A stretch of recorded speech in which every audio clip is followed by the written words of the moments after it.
This video is going to be a really quick one, going over the sniper rifle changes that we got with Season 3's update. Now, first of all, I do want to mention that not every single one of these snipers is going to be a one-shot kill.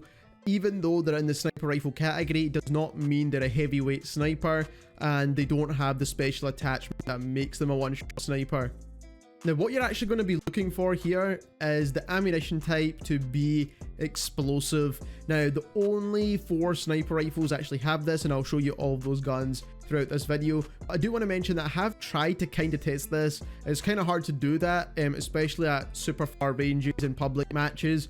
But for the most part, if you do land your shot, then I do believe you do get the one-shot kill to the head specifically. Now, when it comes to other location multipliers, it definitely does not work 100%. Like, I've tried shooting people with 2 armor plates, and it still doesn't give you a one-shot down. So you need to make sure you land a headshot. That's the first thing. And the second thing is that this attachment significantly reduces your bullet velocity. Now, I mean like an absolute ton.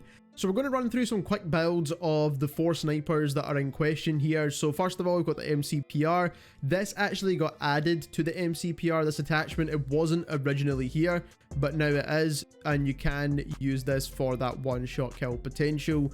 The rest of the attachments are an absolute must, so you do need to use a nil sound. This is the best suppressor for bullet velocity. These are all going to be used as heavy snipers at range, so don't expect to like get some quick scopes with these, because that is not how it's going to work.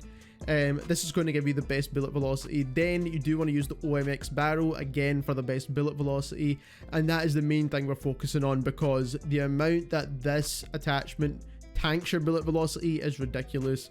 And then we are using the OLE laser to bring more of the kind of speed back in the weapon, and we're also using the rear grip, the cheetah grip here, to get a bit more of the aim down sight back in the weapon. But you can also use the flinch resistance one as well, and the reason why I say that is because there's quite a bit of flinch on the snipers now. Probably the last time you used a sniper was quite a while ago, but now if you notice in this game, if you get shot like once, your shot's all over the place, and I do recommend maybe swapping between these 2 rear grips.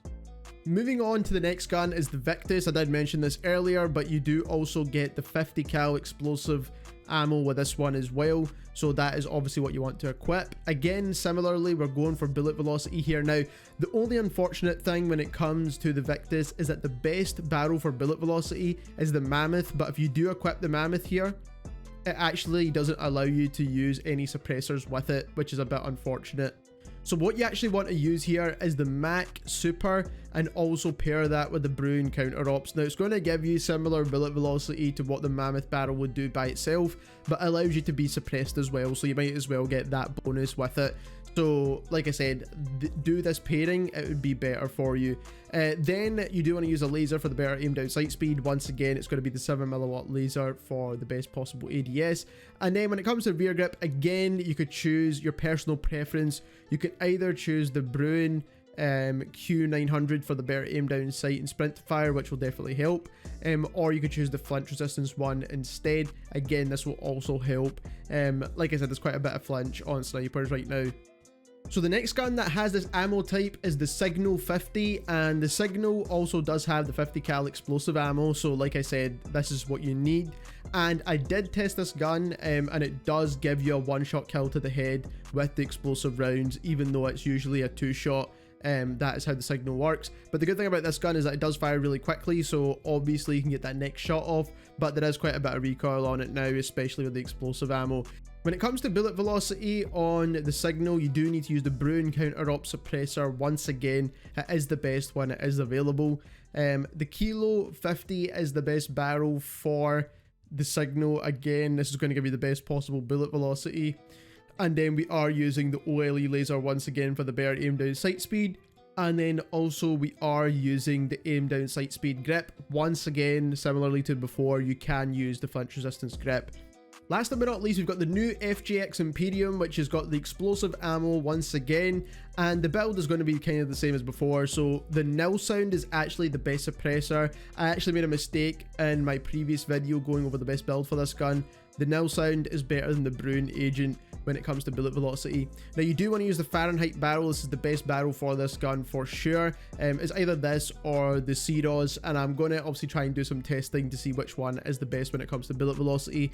But first of all, the Fahrenheit will probably be the one that you unlock first, but also it does look like it's going to give you the best possible bullet velocity from what I've seen and tried in private matches. 7mm laser once again for the better aim down sight speed, and once again when it comes to the rear grips, there's actually only 2 options this time. One does help with aiming stability and flinch resistance once again, and the other one helps with the aim down sight and sprint to fire. Now overall, do I think this brings sniper rifles back into the game? I'm going to potentially say no, not really here, because these guns actually do feel really weird with the lot of flinch that's on the snipers at the moment, in my opinion. Because they have been nerfing it along the way, it's just people haven't really been using sniper rifles in general. But not only that, this bullet velocity issue as well with this. Now obviously that is a balancing mechanic for sure, but I do feel like some of these snipers do need a bit more bullet velocity to make them viable at any kind of range. But like I said, it might be a good balancing mechanic when it comes to bullet dropping things. We'll just need to see how it kind of plays out. If you enjoyed this video, don't forget to subscribe to the channel, as we'll be testing all these snipers when it comes to bullet velocity and damage numbers and all that kind of thing. But we also will be testing the other weapons that got nerfed and buffed with the new update as well, giving you the new TTK values. If you want to see all that, don't forget to subscribe, and thank you very much for watching.